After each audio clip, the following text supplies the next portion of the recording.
আসসালামু আলাইকুম। আমি শারিয়া আফরিন আছি নিউজ এক্সপ্রেস ট্রেন্ডিং বাজে। আজকের বিষয় আরাকান আর্মি। নৃশংসতা ও মাদক অর্থের ছায়ায় রাখাইন রাজ্যের নতুন যুদ্ধ। রাখাইন রাজ্যে আবারও জ্বলছে সহিংসতার আগুন। আরাকান আর্মি বা এএ নিজেদের স্বাধীনতা সংগ্রামী বলে দাবি করলেও তাদের বিরুদ্ধে উঠেছে ভয়াবহ অভিযোগ।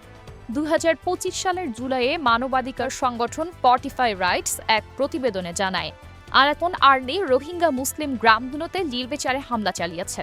বেসামরিক নাগরিক হত্যা, অপহরণ, নির্যাতন আর গ্রাম পোড়ানোর ঘটনা সবকিছুর প্রমাণ মিলেছে সেই রিপোর্টে। একই সঙ্গে জাতিসংঘের তথ্য বলছে ২ লাখেরও বেশি মানুষ বাস্তুচ্যুত আর ৩ শতাধিক গ্রাম আংশিক বা সম্পূর্ণ ধ্বংসপ্রাপ্ত।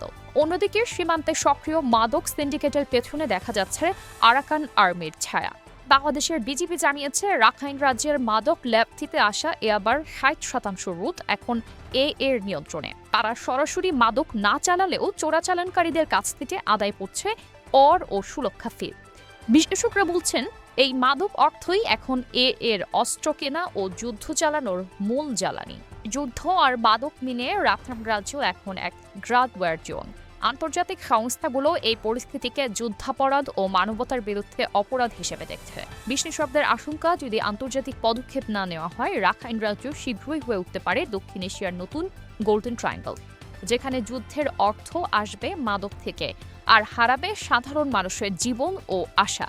রাখাইন রাজ্যের যুদ্ধ এখন শুধু অস্ত্রের নয়, এটা অর্থপ্রভাব আর মানবতারও যুদ্ধ। আরাকান আর্মির এই নৃশংসতার বিরুদ্ধে বিশ্ব কি পদক্ষেপ নেয় সেদিকেই তাকিয়ে সীমান্তের মানুষ।